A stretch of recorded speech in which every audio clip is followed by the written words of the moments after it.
I do want to apologize for starting late, and my computer is frozen, so I'll just use the hard copy like the old days. Bear with me.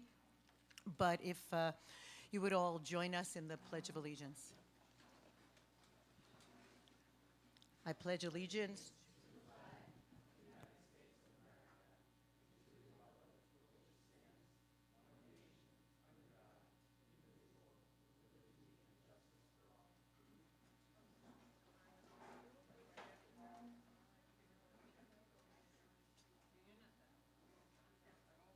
So we're still frozen.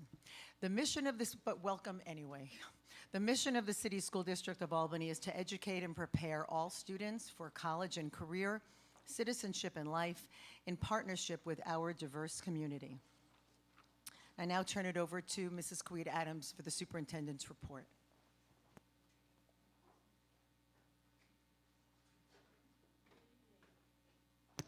Good evening, Madam President, members of the board. I'd like to start just by saying after a busy summer, the 2017-2018 school year is almost here. Staff throughout the district have returned to their buildings and classrooms today to prepare to welcome our students when they begin the new year on Tuesday. I'm excited to greet all of you, all of our staff tomorrow morning for our annual convocation, our official kickoff for this school year. We will be at the Empire State Plaza Convention Center for this year's convocation. It will be an excellent venue for us to begin our work together on behalf of all of our 9,700 students and their families. School begins on Tuesday for our pre-kindergarten through 9th graders. Albany High will hold its first annual Freshman First Day on Tuesday to give our newest high school students a chance to learn their way around the building. The first day for all students at Albany High School will be next Wednesday. It will truly be a brand new year for students and staff at 3 of our buildings: Albany International Center, Edmund J. O'Neill Middle School of Excellence, and the new home of our alternative education program at 395 Elk Street. We had a wonderful ribbon cutting ceremony for the Albany International Center yesterday at North Albany Academy. This new program is such a tremendous addition for our school district. It will be a great benefit to our entire community and especially our refugee and immigrant families.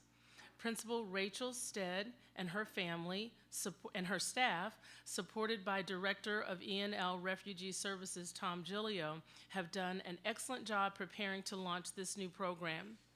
We are hard at work in preparing O'Neill Middle School to welcome students for the first day. Co-principals Malik Jones and Candy Antonetti and their staff are starting to move into the building this week. Some of the teachers are getting into their classrooms and getting everything set up for our little ones that will be coming. The classroom side of the building will be ready for the start of school, including all classrooms and the brand new cafeteria and kitchen. On the physical education side of the building, work will continue on the gymnasium through the first 3 weeks of school. The gym will be ready for our students beginning on Monday, September 25th. We are looking forward to our ribbon cutting ceremony at O'Neill Middle School on the evening of Tuesday, September 12th, and I really hope that you all will be able to join us. Finally, at 395 Elk Street, Principal Sophia Newell and her team are ready to open a new home for our alternative education programs this week. The design of the building and the redesign of our program will support many of our students, and it will be a very positive step forward. We will hear a little bit more about 395 Elk Street later on tonight. We would also like you to mark your calendars for the back-to-school block party and ribbon cutting ceremony at 395 Elk on Saturday, September 16th. I've enjoyed the opportunity to join members of our community engagement team at several of the events recently. We had a rewarding week last week with the annual back-to-school event at City Hall and the city's Olympics at Lincoln Park, the Divas for Christ back-to-school event at Swinburne Park, and the annual Latin Festival in Washington Park. And by the way, that was right in my front yard, and it was a lot of fun to attend that event. I also met many of our families and community members and have thoroughly enjoyed getting to know many of the folks in my new hometown. I've had the pleasure of meeting with the leaders of our 3 associations, or 3 unions. Michelle Bridgewater, Laura France, and Sonia Flowers each have a strong commitment to our students and our community, and I know that they will continue to be great partners in our work. Building partnerships with our business community has also been very important, and we look forward to continue that as we work with different members and different businesses in the area. On a related note, we are looking,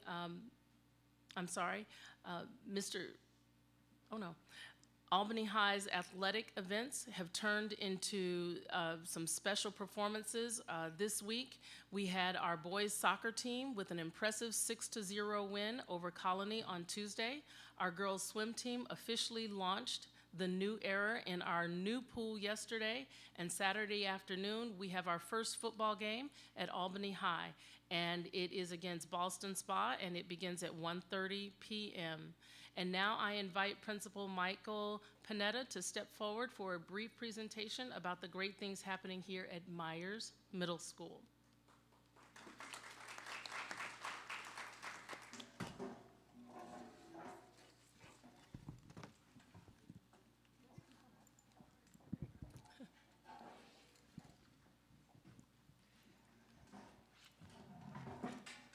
Thank you, Superintendent Adams.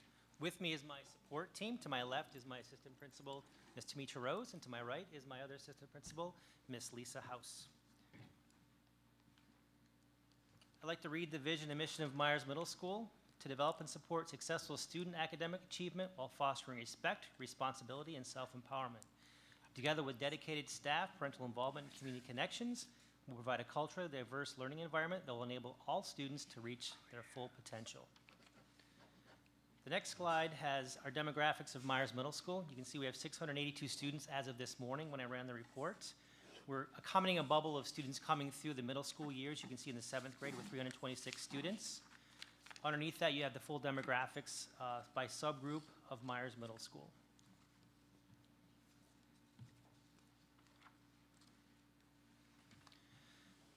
Myers staffing, what we've done this year is we asked for more staff in areas of English and math support, so we can more differentiate the support we give to our students at the Tier 2 and Tier 3 levels. This will help us drill down better to the students and better support our most neediest students at Myers Middle School. And of course, the rest of the staff at Myers. I want to take you through the tenets of our SEP plan and the progress that we've made and are going to make this year, and our plans to move forward. For Tenet 2, for leadership practices and decisions, our goal is to, as an administrative team, is to get to every teacher every month as a team.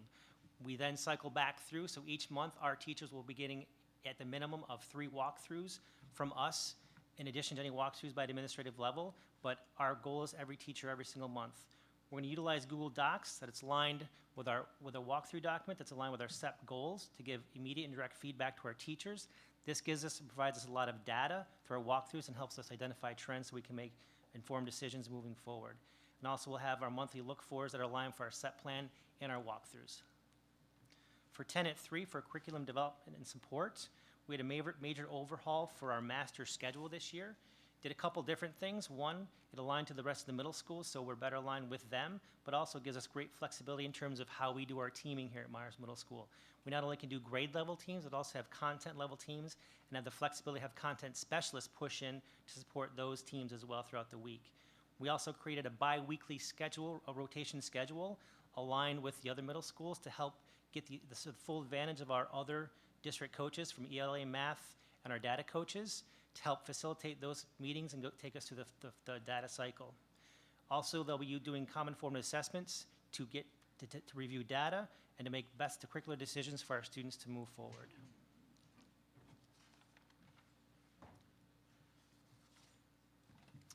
In Tenet 4, for teacher practice and decisions, we created a brand new PD committee for our teachers. Just like our students, our teachers are at different levels in their development as well, so we want to accommodate that differentiation with this. So we built a collaborative team with teachers this year to help plan these differentiated professional developments for our teachers to help them support them at their level. Also continuing through our walkthroughs to measure this progress that I spoke about for Tenet 2.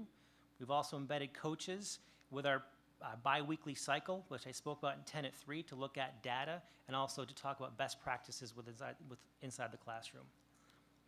Tenet 5 for social and emotional development and health. A lot of different things are happening there. We started today with our big push for PBIS and training our staff this morning. We're continuing that tomorrow afternoon with our security staff and have a follow-up training already planned for September 20th. Between then and now, we're going to do our walkthroughs to see what else we need to do to help push that forward and develop this and have PBIS with fidelity at Myers Middle School. Our focus for September for our walkthroughs is PBIS to give targeted feedback to the teachers. We've embedded a behavior specialist in our team meetings to have these conversations for the Tier 1 supports for PBIS and ensure that fidelity is happening. We also have, and we're looking at data on a weekly basis where our PBIS Tier 1 team see what supports we need in specific spots. We need to adjust things or add supports in particular areas, when there might be an area of the building or a particular classroom. And of course, conducting quarterly fidelity checks that are provided by the PBIS paperwork. We also have planned reteach cycles throughout the year, not only for students, but also for staff to ensure this fidelity throughout the entire school year, and have embedded preventative strategies trainings, embedded strategy trainings for teachers to help support them and continue to reduce the referrals come out of the classrooms and keep our students in class. And finally, for Tenet 6, community engagement. This year, we asked the PTSA to collaborate with us in a book read. We both are all looking at the book Beyond the Bake Sale to help us collaborate better and have a better effective relationship and to build support through that. We have a creation of a brand new parent outreach committee in the school to help plan and develop the community engagement plan throughout the school year. We had our orientation last night and had massive signups for our SNN communication system, so hopefully that's going to help us be in better contact with our families. And we're going to continue doing that type of mass enrollment signups throughout our school year and our evening programs. We're doing sign-in sheets to keep track and have baseline for the number of parents that are attending our evening programs, and also exit tickets to get feedback to better plan and design helpful programs for our parents. And then, of course, collaborating with Parent University to make all this happen, to move forward. A couple things that we're happy about. Really happy about the master schedule. It was really a Herculean effort to get this done. I applaud my counselors to get it moving forward and to have all these changes done. It gives us a lot of flexibility. We think it's going to help lift teacher practice and have a positive impact on student achievement. We're really happy and think that our student empowerment programs are really are taking effect here. Peer mediation started last year. This will be our second full year for peer mediation, allowing students to learn lifelong skills and be part of the process here at Myers Middle School as opposed to just walking the building. Student government organization, help grow that a little bit more, focus them a little bit more, and have them be part of the conversation, and empower them to be more, have more decision-making process in the school itself. We're asking students to be on our committees this year, one in being PBIS, so they can be part of the conversation moving forward with that and help plan things and have conversations around that. So they're empowered to have that and be part of the process here at Myers. And in spite of the increases and fluctuation for our student population, we want to continue the trend of reducing our student behaviors overall and continue that trend moving forward. That is Myers Middle School at a glance and the end of our presentation. Thank you very much. Thank you, Mr. Panetta. Thank you, Ms. House. Thank you to Mitchell.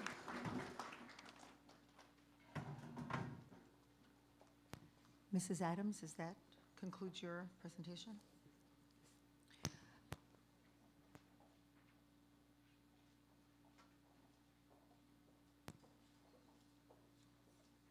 Public comment time period is now, and if Evelyn King wants to come up to the podium, I'm just going to read the statement regarding public comment as you approach. The Albany Board of Education welcomes district residents, parents, students, and other people to our meeting. Community involvement at board meetings is encouraged so that we can better understand your views. By law, individual student information and particular personnel issues cannot be discussed in public. We encourage you to share specific student or staff concerns with the superintendent or other appropriate staff. Please note that the board generally does not respond to public comment, and if you need a response, we ask that you consider contacting us via email, phone, or postal mail. When recognized by me, please state your name and city of residence. Statements are restricted to a maximum of 3 minutes, and speakers will be notified by me when their time has expired. Thank you. Ms. King. My name is Evelyn King, and I'm here to advocate for all children. Could you just state what city you live in, please? I'm sorry, Albany. Thank you. I'm here to advocate for all children that are being bullied within the Albany Public School system, especially special needs students. I just have a definition of bullying and just some type of some data for you. The definition of bullying is unwanted aggressive behavior among school-age children that involves a real or perceived power imbalance. I went on the website stopbullying.gov for this information. 3 types of bullying: verbal, social, and physical. Bullying affects everyone: those who are bullied, those who bully, and those who witness bullying. Bullying is linked to many negative outcomes, including impacts on mental health, substance use, and suicide.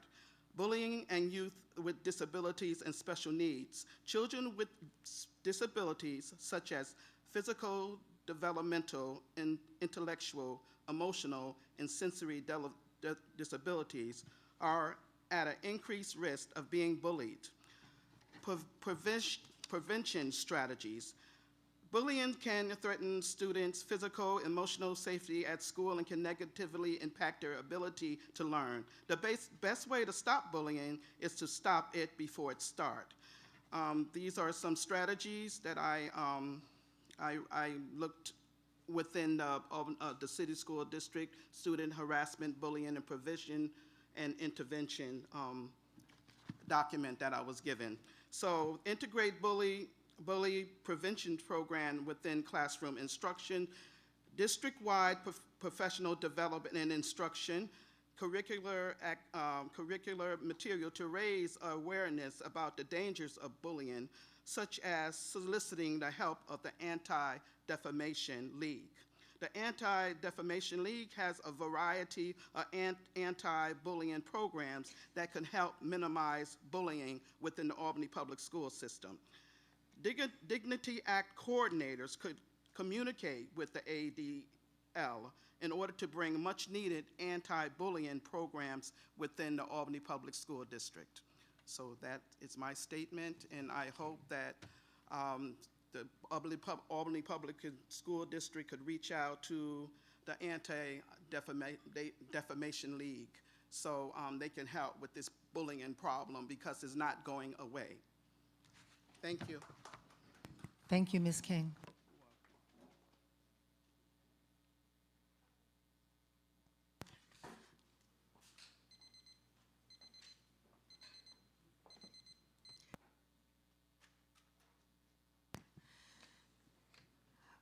We're now going to hear from the final 2 candidates for the board vacancy appointment. And the first one is Ms. Tabitha Wilson.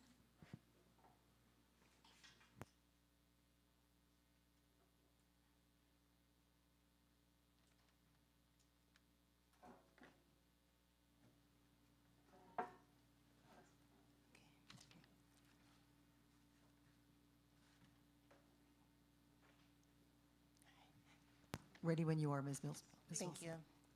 Good evening, Madam Superintendent, members of the board, and respective committees. I am honored to be a fellow applicant and thankful so many are willing to step forward and rise to the level of commitment this position requires. In the interest of time, I will speak briefly about myself and then my vision for the role on the board. I work in a human service agency, specifically child support, where we deal with millions of dollars collected through our state and federal enforcement activities, and distribute them throughout our 57 counties so we can help New York State children and families in their efforts to be self-sufficient. Aside from my fiscal responsibilities, I enjoy volunteering on projects and activities to innovate and improve the delivery of services we provide. I am a collaborative and supportive team member, and my mantra is to face adversity with creativity. Outside of work, I serve as an advocate for my family, friends, and community. Much of my time and talents are devoted to volunteer efforts, including planning and coordinating community events, serving on nonprofit boards, fundraising for projects, including the Grant Street Community Arts Center and radio station, and the New Leaders Council Fellowship Institute. I mentor with Sponsor a Scholar and recently began as an Albany youth soccer coach. I am also a community participant in the Albany High Receivership Community Engagement Team, as well as the Albany High Family Advisory Board. In many of these roles, my organizational skills, visionary ideas, and attention to detail leads me to rise to a position of leadership. And in my letter, I did mention I am a member of the millennial demographic group, and I feel this is a game-changing opportunity for our district. We are poised to be the next leadership and policy-making group, and engaging and activating this force within our schools, I think, is paramount. I also prioritize the economic development and financial stability of our city as being intrinsically related to the quality of our schools and the well-rounded preparedness of our students for career, entrepreneurship, and enterprise. Our objective as a school district is comprised of attracting families, retaining graduates, and developing the future leaders and change makers to take the reins in our society. I have experience serving, working with, or am a member of almost every demographic group or marginalized community we will encounter as a district, included but not limited to immigrants, refugee, LGBTQIA, people of color, as well as individuals who have developmental or learning disabilities. English may be their second language, working class, working poor, impoverished, children in public, private, and charter schools, as well as interacting with parents and guardians daily at my work. Aside from academic difficulties, I am aware of our students' challenges, included but not limited to food scarcity, human and sex trafficking, violence, or substance abuse in the home. My life work is helping others and offering my creativity and ingenuity for the greater good and building community. I aim to broaden the scope and realm of possibility for success, and my goals are to nurture a growth mentality in our students, faculty, staff, and our community. The wow is because that was right on target with time. That was pretty amazing. Thank you so much, Ms. Wilson. We appreciate it. Kenneth Bruce.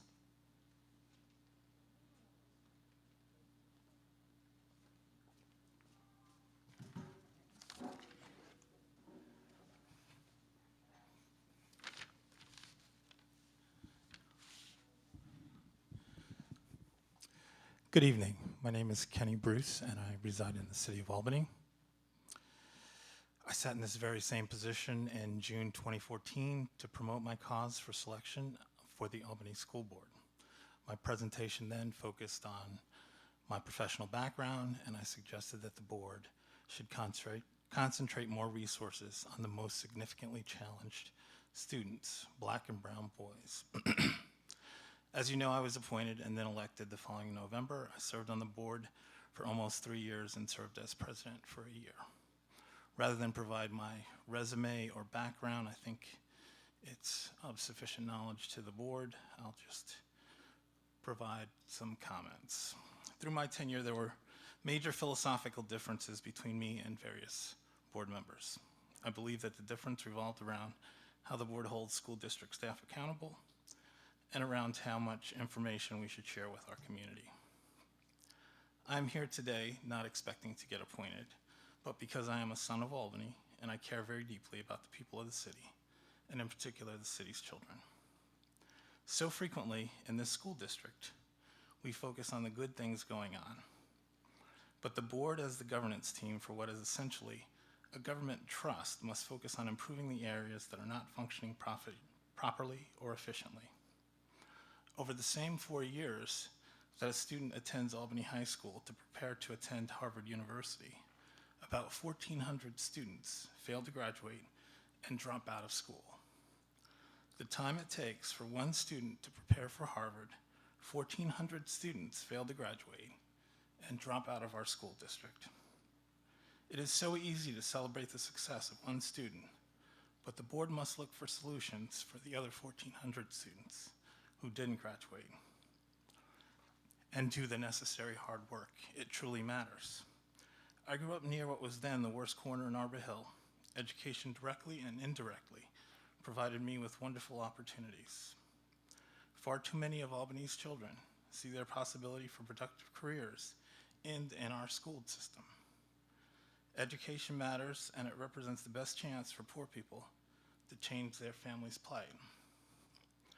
Governance of the school district has become a focal point of the mayoral race. Except for a small segment of the population, the Albany community no longer trusts that this board can effectively govern this school district. I don't expect that you will appoint me, but I encourage you to appoint someone who brings a different and diverse opinion, someone that the people of this city can look up to. As has become obvious to everyone lately, race matters and representation matters. I would also urge you to appoint someone who will lead and not just follow the group and vote with the group to make it unanimous. Leadership absolutely matters. The board must look for creative solutions to long-term Please finish up, Mr. systemic Bruce. problems. Please aim high and be bold. Thank you.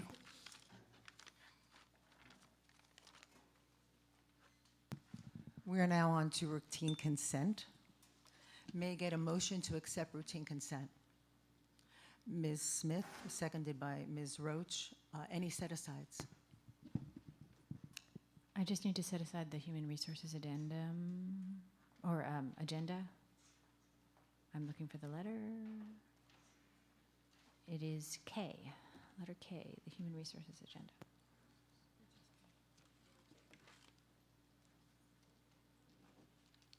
Any other set-asides? Seeing none, all those in favor of accepting routine consent?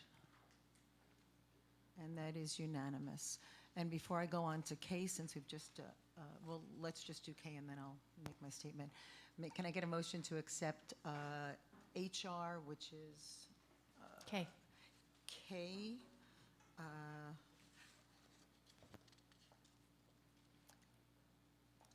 Motion, Dr. Chator, seconded by Ms. Smith. Discussion. I just had a very simple question, which is K8A, which is a .4 music at Montessori. Is that an additional staffing? Somebody? No. Madam, If it went in, oh, I'm so sorry. Madam President, members of the board, Vice President Savage. Karen, if you will respond, please. Thank you.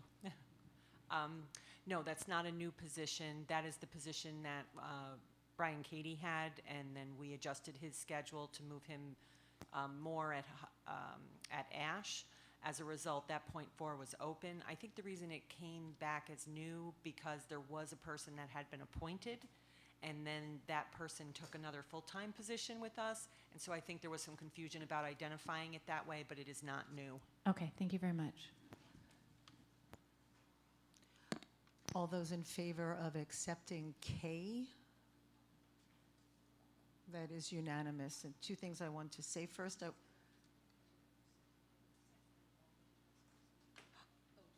Oh, that's what I thought K was. I thought that was the entry for all of HR. Right. And we just voted on it. The motion was for K. So first I wanted to welcome Matthew Petrin, who is now our Director of Human HR, Human Resources.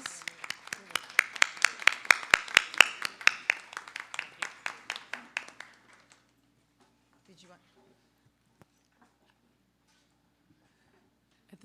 At this time, we would like Mr. Petron to just say a few words of thank you and just kind of introduce yourself to the board. Thank you. Yeah, thank you so much. I've lived in Albany about 12 years now, call it my home, and I'm looking forward to joining the district and supporting the mission. Thank you so much. Thank you so much, Mr. Petrin. Thank you. I also want to point out something that was part of routine consent by actually just saying a few words about Dr. Kimberly Young Wilkins. We accepted the resignation of Dr. Wilkins today as part of our routine consent. And Dr. Wilkins' last day in the district after more than 2 decades, going on 3 decades, is actually today. And she'll be starting as the Assistant Commissioner for Innovation and School Reform tomorrow at the New York State Education Department. And we are grateful to Dr. Wilkins for her leadership throughout her career, and especially during the very past 18 months that she served as our interim superintendent. She has been a tireless and dedicated advocate for all of the students and families in this district, and we are a better board, a better district, a better community for all of the contributions that Dr. Wilkins has given to us over the past 25 years. We wish her the best at State Ed and hope that she brings to it the same passion and dedication we know that she has brought to us all these years. So on behalf of the board, we thank her very, very much in accepting her resignation.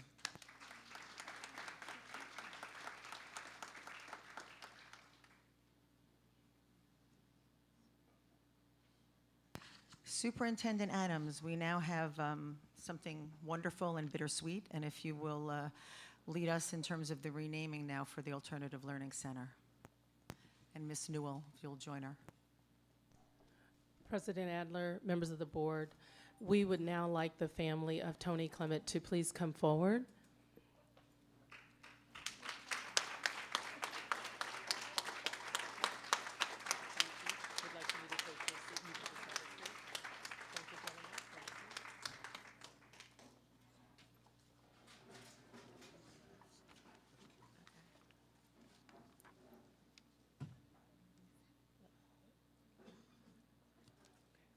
Good evening. I'm Jennifer Clement, and these are my children, Anthony Clement and David Clement. My husband was Anthony Ikiobi Clement, better known as Tony. I'd like to thank Superintendent Adams, former Superintendent Wilkins, School Board President Adler, and the other members of the school board for the motion tonight to rename the Alternative Learning Center to the Tony Clement Center for Education.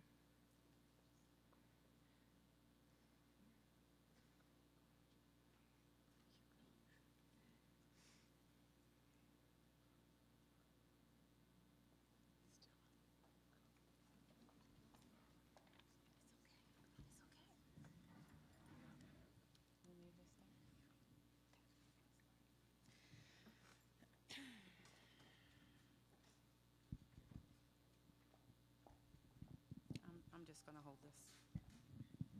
I'm just going to hold it. Good evening to our superintendent, members of the board. It is with great honor that I have the opportunity to actually speak about what Jen knows that we jokingly call my work husband, Tony Clement. I've known him for most of my career. When I started off in Arbor Hill, he was actually my assistant principal. And when I left Arbor Hill to go to Albany High School, I was his assistant principal. And it is bittersweet, and Jen, you were supposed to get through what you're supposed to get through. But, you know, the relationship between a principal and assistant principal is like that of a marriage, and a lot of times we would be in the office very late, and we would be pushing each other out the door to get to our families, and I would say to him, you better get home because Jen is going to kill you. You need to really, let's go. And we would spend hours just, you know, worried about our kids and working hard and staying late and not eating lunch and, you know, just trying to make it through to make a difference. And when people leave before their time, I realize in the life that I've lived that they leave because the impact on others is so great that it's not really a loss. It's something that you get to continue to keep with you. So there were things that he had left in all of us that is still a part of my life today. So it's not something that we should mourn. It is such an honor to be here to speak to him on his family's behalf, which I love so much. And I'm proud of what we are able to do for him. So because he made us work harder, he made us be better, and he loved his family. He talked about you guys all the time. Very proud of his heritage, and I learned so much about his life and his world. And I was so appreciative to be able to share this other part of him. And I just wanted to say that, you know, just having his name embedded in the school is something that that I think we all will cherish, and I hope that we make sure that we talk to the children year after year after year about why the school is named what it is and what it means. And because, you know, a school with someone's name is a very deep thing to do. So that is my hope, my prayer, and and I would like to thank everyone for supporting the naming of the school. And thank you, Jen. Now she can finish. Thank you. That gave me a second to gather myself so I can go on. I appreciate that. Tony came to this country from Nigeria to attend college. He was just 18 years old. He came alone with no family at all. He sought out opportunities for betterment and eventually found his home here in Albany, where he dedicated his entire career to educating our youth. I would be remiss if I did not recognize Tony's unfaltering team, a team of teachers, administrators, building personnel, and staff. Those of you who were ever on his team, you know exactly who you are. I thank you for continuing to honor him. Your vast expertise in your fields within education is what energized Tony every single day. As you know most, Tony created an environment where the expectations were extremely high. He propelled everyone around him to be better, to do more, and accomplish great things. I miss that about him most. To the students that had the honor of meeting him and those who may now be influenced by having heard his story, he cared about you most.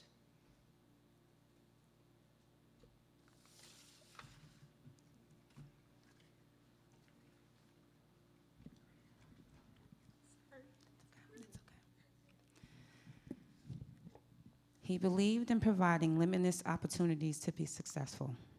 He believed that no student was beyond the point of making change. His favorite students may not have had all straight A's. His favorite students were actually those that kept him up at night, thinking about different ways of reaching them. To those students, I hope you know how much he believed in you. On behalf of our entire family, both here and all of those still in Nigeria, I thank you for recognizing Tony's profound dedication and commitment to the youth of the Albany City School District. We are honored to know that Tony's hard work is so remembered and now memorialized. Thank you.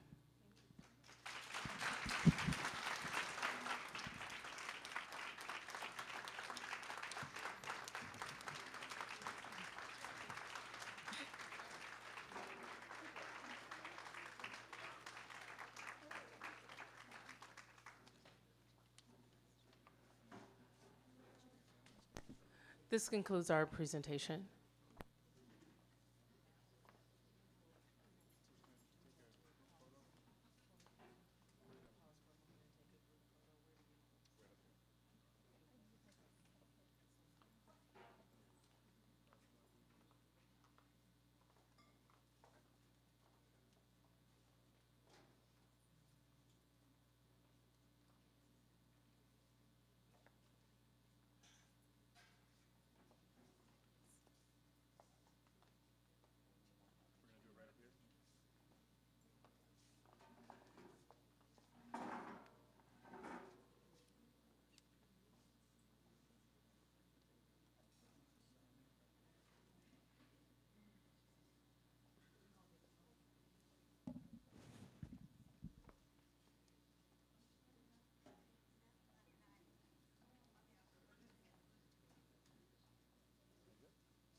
May I get a motion to, should I wait till the superintendent comes back, or?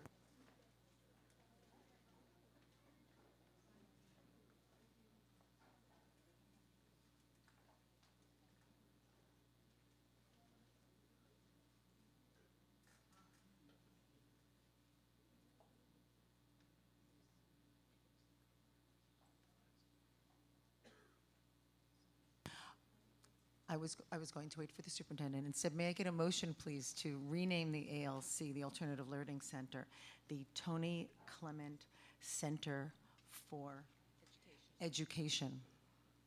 Dr. Chatur, seconded by Ms. Roach. All those in favor? And that passes.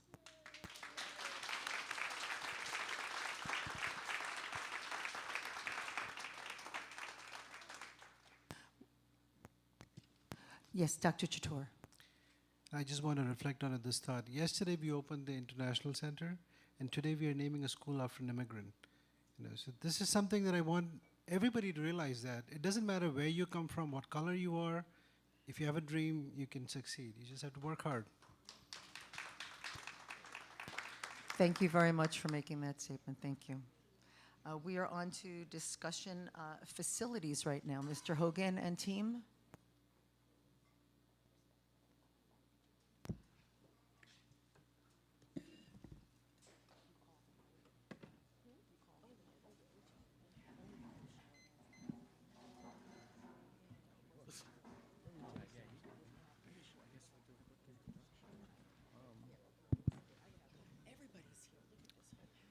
Good evening. I have with me Scott DePhillips with Turner Construction and Rich Peckham with CS Arch. And Rich will begin the presentation. And last but not least, Ms. Tina Massetti. Ah, Tina!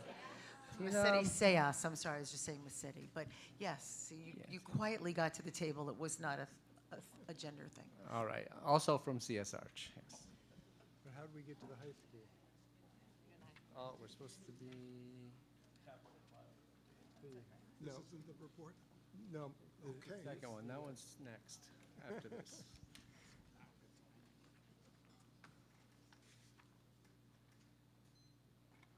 They saw you as part of the high school. There we go.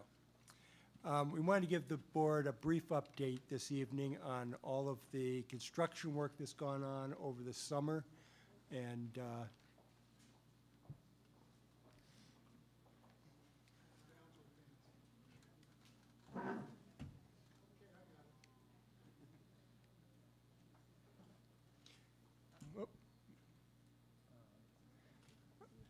really, we're going to talk about two aspects of capital construction for the district this evening.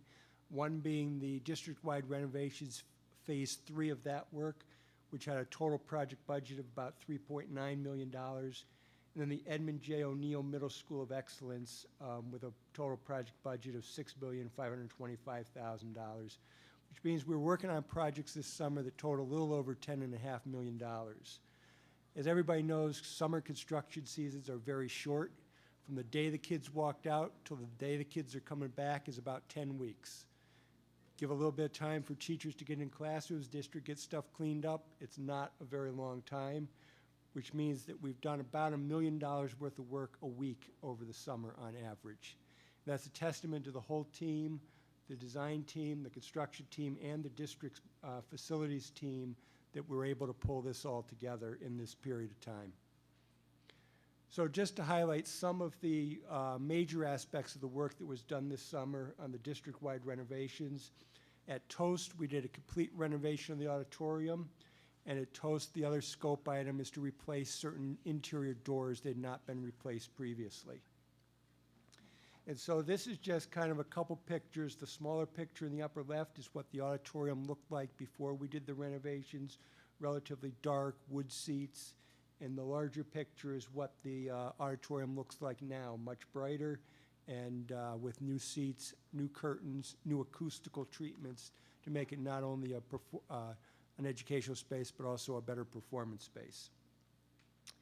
At Arbor Hill, as part of the work, we replaced the interior railings of the building. We'll look at a couple of pictures of that. We reconstructed the parking lot, and there were some of the air handlers that moved the air through the building that were replaced as part of this project. So again, sorry for the darkness of the lower picture, but you can see before we had railings that had horizontal rails, and they were below the height the current code requires. So we replaced those with railings that were higher, and with also with a mesh infill instead of the horizontal rails, so they're not a tendency for any student to try to climb those railings.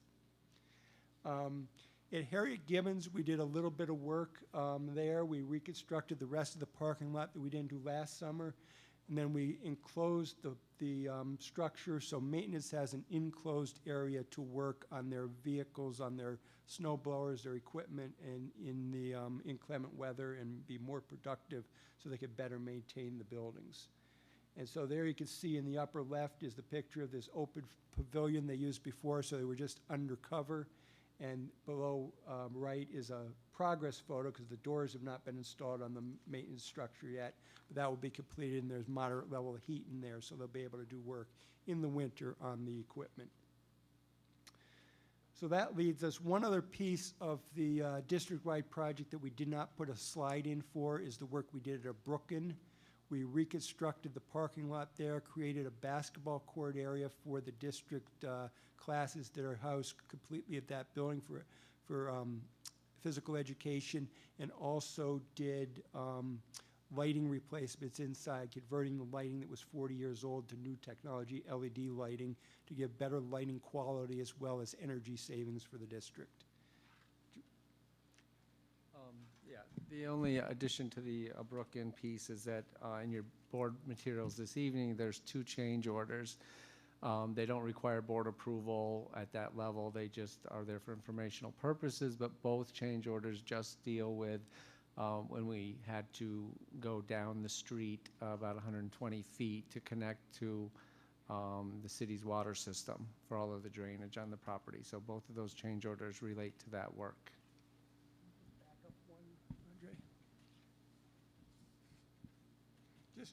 Just wanted to highlight, because this sign just went up today, so the building is officially signed now as the Edmund J. O'Neill Middle School of Excellence. So when the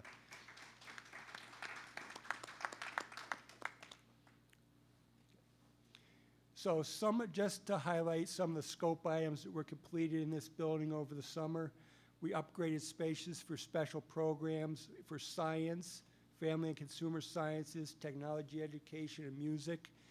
And as the superintendent noted in her report, work on the gymnasium to increase seating capacity, improve the acoustics, provide a stage in the gym, replace the floor is ongoing and will be complete in about 3 weeks. So here's a photograph of the media center. We didn't do a lot of work in there, but it got numerous new library books, about 4,000 new library books in there as part of the project, plus the works they moved over from West Hill. And your librarians worked very hard to get that organized and ready for the first day of school. This is a picture of the Family and Consumer Science Room before the tables and appliances were put in. As you can imagine, a lot of work's happened in the past week, so it probably looks a lot different than that even as we speak now, because I'm sure that district staff are still there tonight cleaning and moving materials into the building. Science classrooms, we had existing classrooms that had no water, no sinks. We had to make science classrooms capable for middle school education. So we have new science tables in those rooms, new cabinetry and sinks for them to be able to do their science experiments. And the cords you see hanging from the ceiling are so that they could get power down to the desks area. So if they need to bring microscopes over or other equipment that needs electricity, they can organize the room for lab work there. This is just the music room, the large music room where the instrumental and orchestra lessons and practices will take place. And when I was over there earlier today, there's now cases of instruments lined up against the wall ready to go into the storage cases and be used by the students starting next week. This is just all through the process. We've talked that getting a functioning kitchen in the building so they can actually serve lunch to the number of students that are going to be there was a prime concern, and also a schedule concern that Turner's always had and had to manage very closely to get this all done, from the lead time on the equipment, just getting it there, plus all the contractors and all the work that had to be done. Yesterday, we received health department approval for use of the kitchen, so it's up and running. When I was there this afternoon, there is food in the freezer, there's food in the refrigerator, so it looks like the district will be ready to serve lunch on Tuesday there. And that kind of completes my report on this renovation work. Do you want to add anything, Scott? Perfectly done.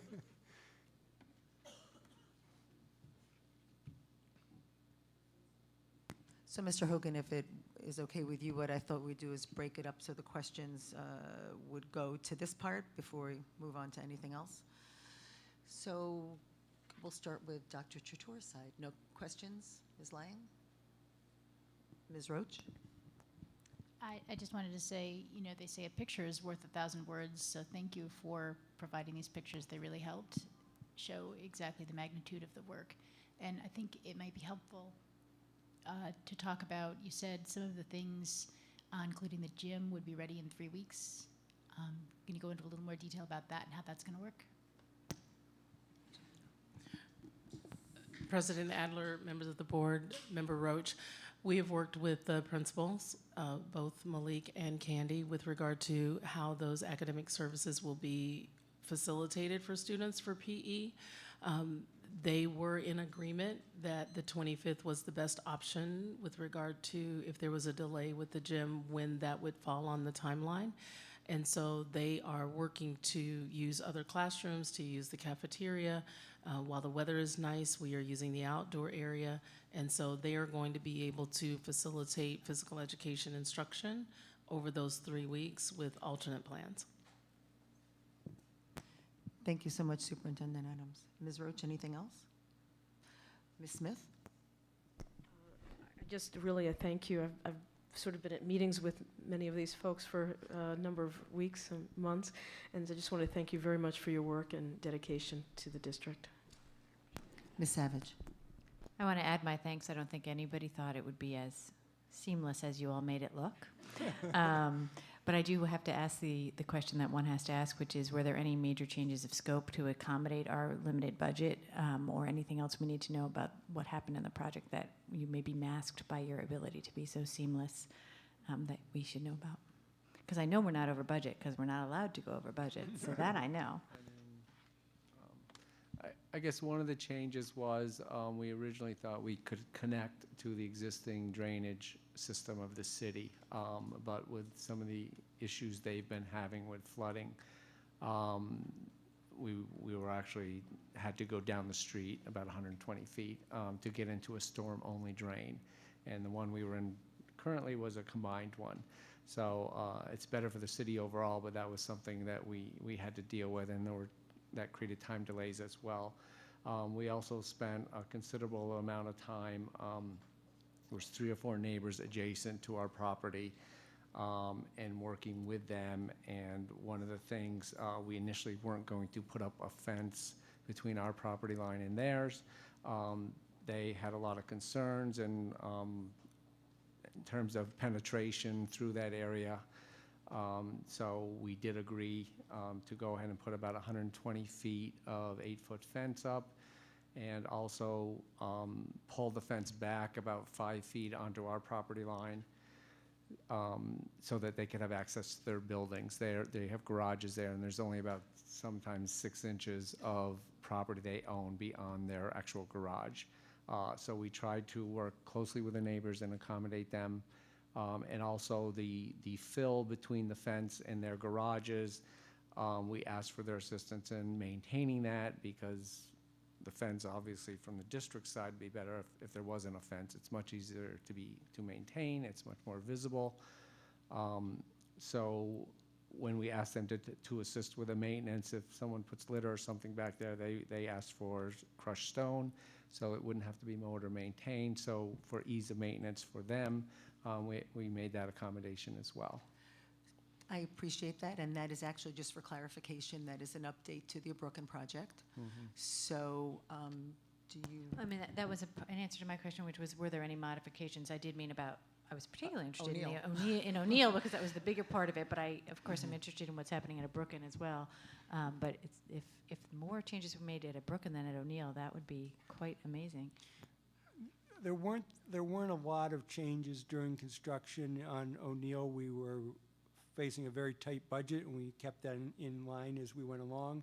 There was some additional data cabling required, and some additional cabling that's that for security cameras to enhance the security features of the building that are being added in, and most of the changes were really relative to just routine construction issues when you're dealing with an existing building. Thank you very, very much, and I'll just conclude by echoing everybody's comments, which is this was such, at the time, seemed like a Herculean task, and to us, it does seem seamless. So thank you for making it seem that way. There was, that concern, that nail biting of whether students would be entering on day one ready to go, and so thank you for the professionalism of getting the work done and getting it done in time. So thank you so much. Now we'll move on to the high school.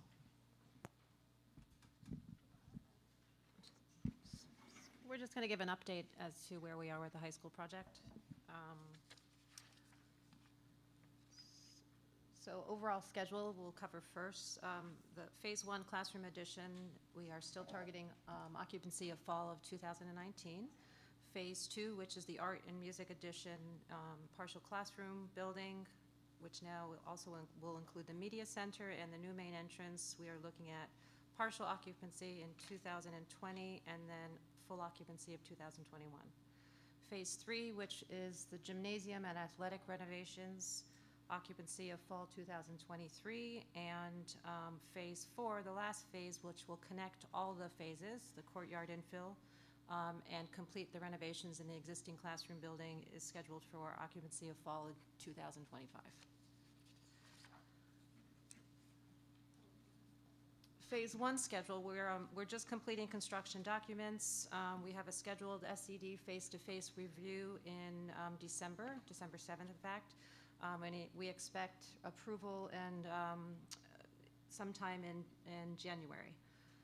We'll be planning at this point, we are continuing on refining the drawings and preparing for bidding and awarding between February and March of 2018, with construction scheduled for April of 2018 through December of 2019. So this is just a quick plan of the existing building, where you can see the existing classroom building, the gymnasium, and the auditorium, just to orient everyone. Phase 1, which is at the back of the existing gym, the 3-story classroom addition, which will hold 72 classrooms in total, 21 of which are specialized classrooms, so science classrooms and computer rooms, a main administration suite, and actually, you can go to the next slide. You can see from the legend, the main administration suite is on the right-hand side, which is actually the academy suite. So the principals and vice principals, social workers, guidance, and some of the support spaces in between. This gives you a sense of what the building is going to look like between phases 1 and phase 2. So you can see that the 3-story classroom addition, which is sort of in the foreground of the page, is then backed with the pool behind it and the existing courtyard and the existing classroom building. And you'll start to see the changes, as the phases continue on. So we are currently working on phase 2 as well in schematic design. We'll start design development in the next month or two in October, which will continue on through January of 2018. At that point, we'll switch over to producing construction documents, and we anticipate SED review and approval in December of 2018. Again, looking to bid in somewhere between January and February, the fall in 2019, with construction starting the spring of 2019. Currently, we're working continuously on programming still, so meeting with groups. We've had second and third round programming meetings already with the theater and art department and the music department. So we continue to develop those drawings and the spaces to accommodate those departments. We have some additional meetings set up for some of the larger spaces, for some of the main CTE spaces, including cosmetology, and also the media center. That's the other big piece for phase 2 that we're beginning to work on. This is these are overall plans just to remind everybody what Phase 2, which is the addition at the front of the building. So this is actually the first floor, which you don't really see from Washington Avenue. But the second floor is really the main entrance from Washington Avenue, so you'll see the first bar on the left-hand side, which is the music and wing addition. That's a two-story addition, so music on the second floor and art above, the existing auditorium that will be refacing, as well as essentially gutting and repurposing for improved performance space. And the entrance that then connects the existing classroom building to the auditorium. The front portion of the existing building will then become the media center. The third floor, like I said, the art addition stacks above the music spaces. There'll be some additional smaller spaces above the main entrance, including a distance learning lab, a small gallery space, and some additional digital labs. Above the media center, part of the media center is a two-story space, so it's a nice open area space that is visible both from the outside and from the entrance, with general classrooms that are suited for foreign language right now. And then you can start to see now how the building starts to shape itself. So on the sort of left-hand side, the art and the music and art addition, the main entrance that starts to make the connection between the front portion of the existing classroom building, and what you see is the courtyard now starting to become enclosed with some of the new spaces. And in the end, it'll look something like this. This is the site plan that I'm not sure you've seen. I don't know if we showed this last time, but this is beginning to show the development of the parking and all the circulation around the space, and some of the walkways that are used by both students and visitors to circulate between the building and to the fields and from the sidewalk into the building. Next steps, we are, like I said, completing construction documents so that we can submit Phase 1. We continue detailing programming for Phase 2 and refining the phasing in general. And then at some point, we will begin programming for Phases 3 and 4 as well.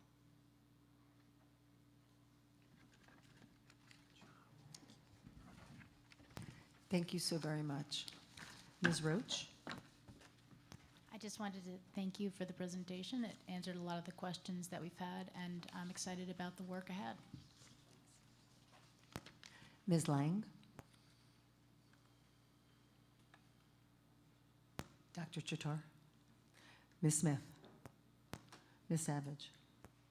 I'm good too. Thank you very, very much. Thank you.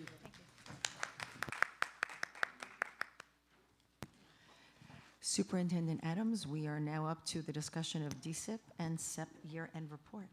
Thank you very much, and our team will move forward.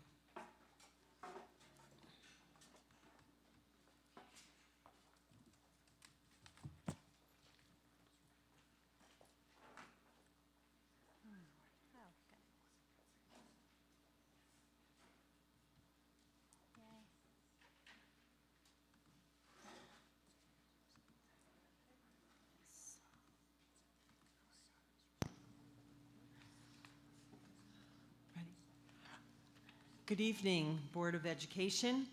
Tonight, the instructional core team is here to give you the report on the DSIP and the SEPs from 2016-2017.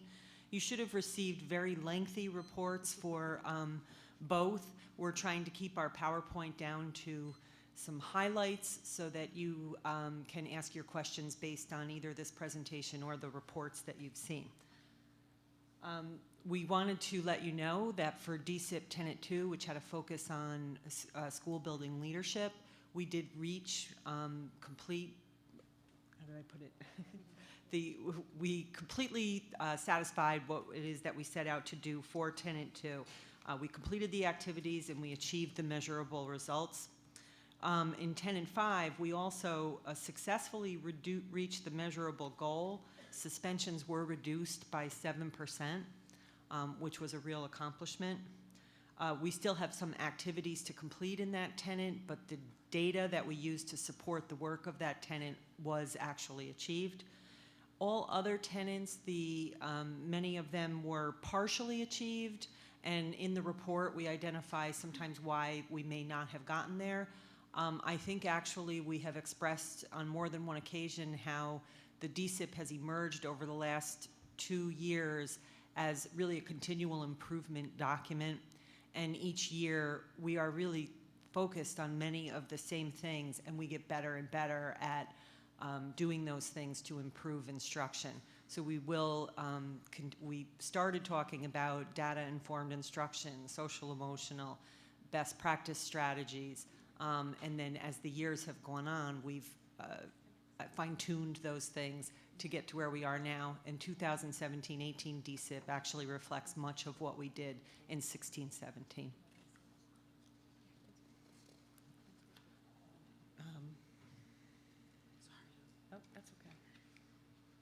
I actually think I probably said most of what's on the on this particular one with the DSIP next steps. Anything that is incomplete has really been incorporated into the 17-18 DSIP. And again, we continues the cycle of continuous improvement, and we will continue to focus on system building at the district and school building level. That's it for DSIP.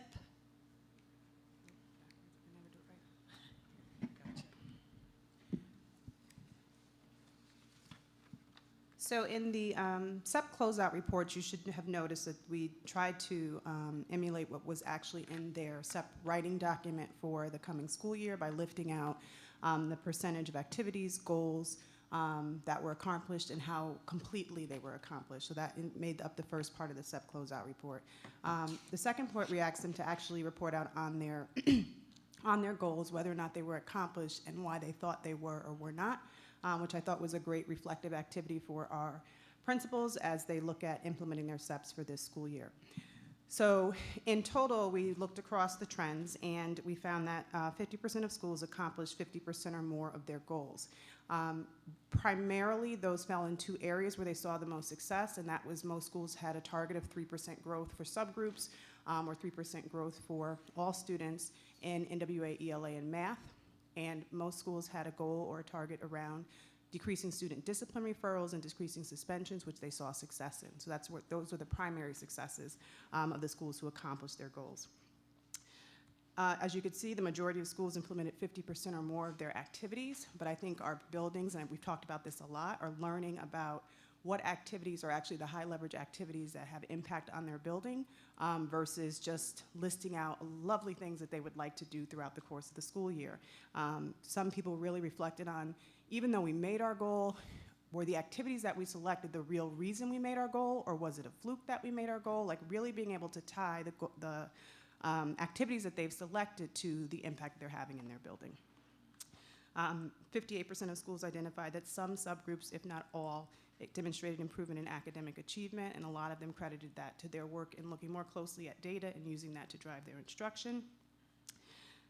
Our lowest percentage was around increasing parent engagement. It's a conversation we've had on this floor in relation to SEPs a great deal, and it's an area that we genuinely struggle with in our schools, some schools more than others. One school in particular was very disappointed in the efforts that they put forth versus the results that they got back, but are hoping now that they're moving into a community schools model that they'll have more success in reaching out to parents in a way that's meaningful to them. What is very important, I think, to note is that the majority of schools indicated that the majority of their activities were funded. The funding that they get from the SIG A Basic is sufficient for the activities that they're attempting to carry out and what they can spend that on. And finally, the majority of schools identified Tenet 5 as the area where their buildings experienced the most growth, again, looking at those decrease in discipline numbers and really increasing the focus of keeping children in the classrooms that they're available for learning.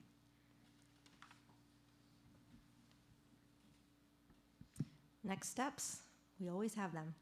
So the New York State Education Department has shifted to a new model for reviewing the school's comprehensive education plans. They are only reviewing our priority schools and the plans that they have submitted. It is now up to the district to review the focus schools plans.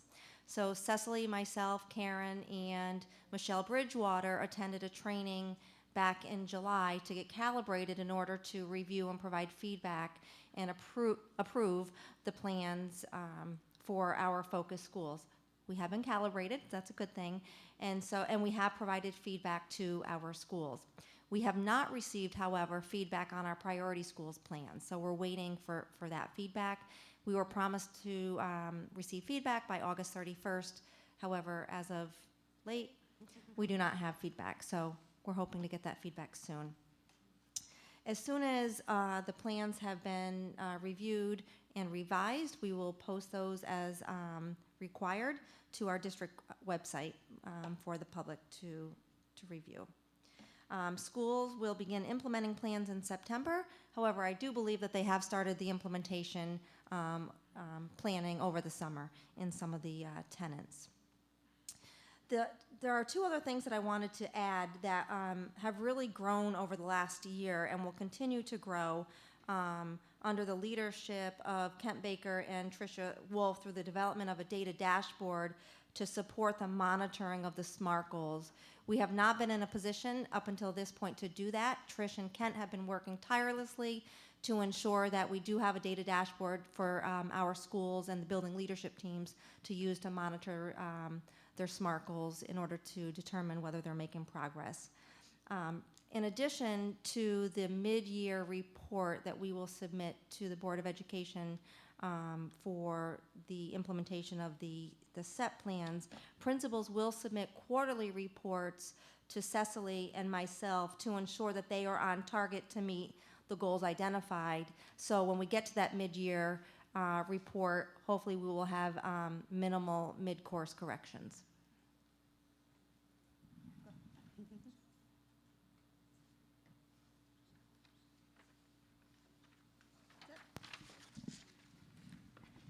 Thank you all. Dr. Chator? I'm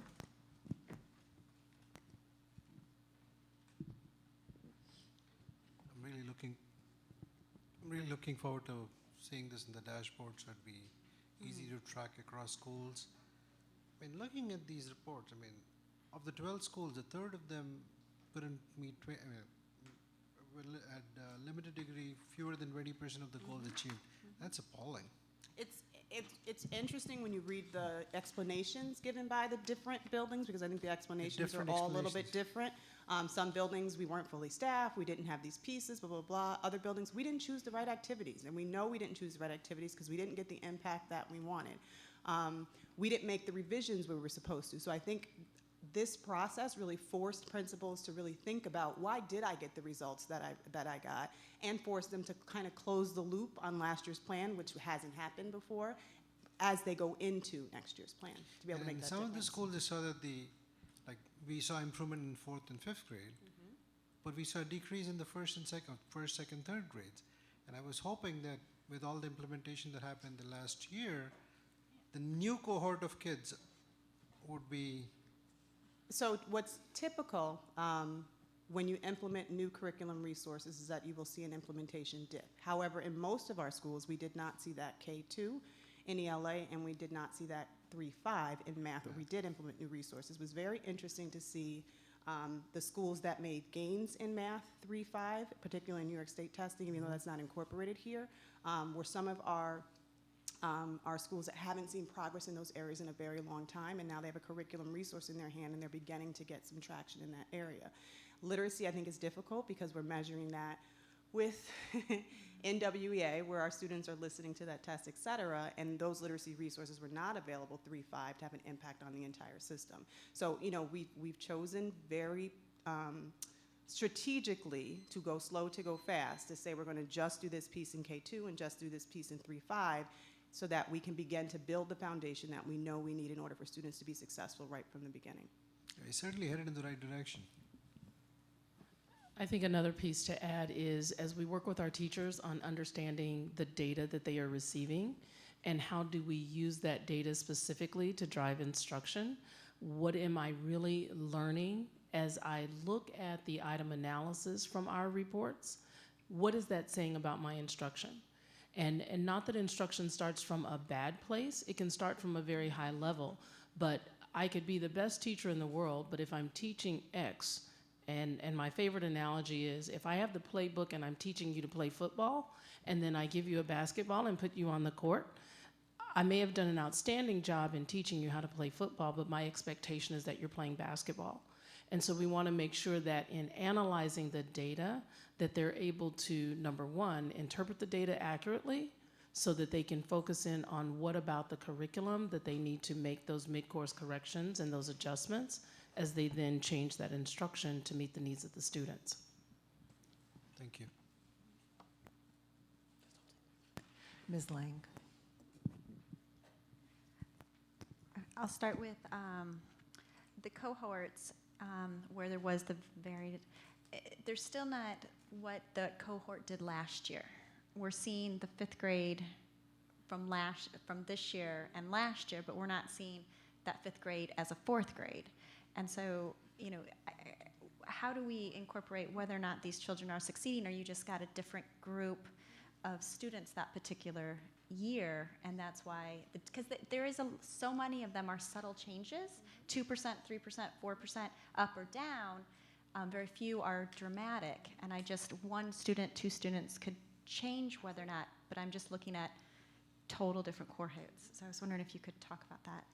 When we provide you with the academic report on the New York State data and the NWEA data, we will dig more deeply into that cohort data so that we can present that. The SEPs really are focused on that NWEA in that particular way to measure, but when we will go deeper when we provide the academic report, probably very soon, shortly. I think that's next month. Yeah. Anything else? No? Oh, we'll do one and we'll go back. Ms. Roach. I just wanted to say thank you for the report and for the presentation. I found the end of the year report broken out by school to be easier to understand than some of the past reports that are in the format that goes to the state. I could understand what the schools did, why they did it, and then what happened as a result. So that was helpful for me. Thanks. Ms. Smith? Ms. Savage? I just wanted to say thank you to Dr. Wilson-Turner for the last comment about what's really different now. What's really different now is that we're actually using the plan, and that we're not just implementing the plan and then hoping for the best, but we're implementing the plan and evaluating what our successes and our lack of successes, and then using that evaluation to change the plan in the future. And that's what's really different. And that's what's going to move us forward, and that's this concept of continuous improvement that we all know that we want to be doing and we are starting to do. And I have a lot of faith that that's going to bring us to a new place, which we know we need to get to. Second round, Dr. Chator. Ms. Lang, all you. And also, well, I have one quick comment or question, and then I'll have a second question. The New York State test versus the NWEA, will that also be in the academic plan? Will you? Okay. Yes. So I won't. And my other question is, you talked about how different focus schools now, where your team will be implementing that. Are you going to follow the same plan? Is that, but you don't have to submit that to the state, or you do have to submit that? Just complete. So do we have to do that as a district, or is that something we're doing? So the only thing that it all pretty much stays the same. Every school that's identified priority or focus still gets their DTSDE review. Every school still has to write their school comprehensive education plan. But and then Lori, myself, and Michelle this year did extensive feedback on every plan before they came to the board table. And then we got the surprise in July that, oh, guess what? Once you submit them to the state, we're not doing feedback for those focus schools. That's your job now. We're only doing the priority schools. So the process stays the same. So what their goal was is to train us in the way that they review and provide feedback so that we're calibrated so that it's consistent across priority and focus school. The state will still be coming into our schools and doing the same thing. They're just not providing the feedback that for the focus schools. So they always will come in for the review process. They never come in to physically do anything with the SEPs. We send them to them. But this year, and actually it might be no schools, but right now we only have one school that will receive a state review because all of our schools have received a state review within the last 2 years, and that's all that's required. So Lori and myself, Karen and Michelle, will be providing all the district-led reviews for the district this year. I just want to thank you, and I'm just shaking my head, not about you. I'm shaking my head because it appears as if, the burden now comes on to the district for work that SED, because there's a lot of empty positions that have not been filled through the state process. And so not only did we start doing our own DITSEs, and we can argue it's better to do them or SED doing them, but we started to see where DITSEs in the past years back, they did them. We had guest DITSE people coming in from outside. Then we also had SED. Then we started doing all the DTSDs ourselves, it seemed like. And now in addition to that, we're actually doing the actual critique of our own plans. And I'm not criticizing it, I'm just saying I wish we could get some of the additional income for doing the extra work. I will say, the good thing is that the feedback that we've received in the past, and even Erica Meeker, who leads this work at State Ed, said it was inconsistent because they had to bring in so many outside consultants to provide the feedback that, you'd get, wow, this was great from one reviewer, and if you gave them that same report to somebody else, it would be ripped to shreds. And so it should allow for more consistency, at least for that feedback for administrators. And I think in that sense, we've learned from seeing the DITSEs that you all have done over the years that we do have a very critical eye, that sometimes we are equal as harsh, but what we do have that some of the outside people that came and actually cut their teeth on our district over the last few years sometimes was that we understand our population as well, where sometimes we got people who were brand new, they were not from the States, and they didn't understand our system, and they didn't understand urban cities, urban populations. So in that sense, it might be a good thing, but I certainly know you don't have enough hours in the day anyway. So, but thank you for making, lemonade out of lemons on that one. Thanks so much.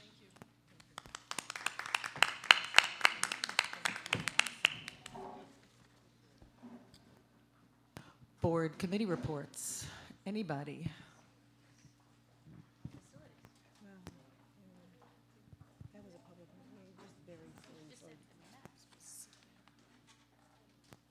So board committee reports, we have the facilities committee, Ms. Smith. Yes, I just really, I think that Mr. Hogan and our architect and all of those folks provided us with quite a detailed update. We will be continuing that work in our facilities committees. I apologize, I think our next meeting is the end of the month, and we'll make sure you see that on our web. So public, feel free to attend that. So we're moving forward. Thank you. Thank you. Anything from policy or government relations? Oh, yes, you were somewhere. I'll just say I met with Representative Tonko's office and Congressmember Tonko, and a lot of the talk was about the funding, the tier funding, mental health, education, whether or not there was going to be a universal cut percentage across the board that was coming down. And the Congressman was very supportive of us. He spoke extensively about the newcomers program and the work that we're doing there. It was very successful. There were 3 or 4 other school board members, their districts, Schenectady being one as well. But we did talk about our need, our funding needs, and it was a good meeting. And thank you so much for attending that during vacation time. I appreciate it. Anything on wellness committee? No, to the best of my knowledge, the Wellness Committee hasn't met over the summer, or if they have met, they have not informed. It's been a partial meeting that I was not aware of. We can't even say that it's late to hear that. So, all right, it's 20 to 9. But yes, so as soon as the Wellness Committee starts meeting again, we look forward to some updates from them. Anything on policy, Ms. Savage? No. All right, that seems to be it. Other business items? Seeing none, can I get a motion to adjourn? Ms. Smith, seconded by Ms. Savage. All in favor? Thank you all. Just covering my bases. That is a world record. I haven't even had time to get hungry for a cookie.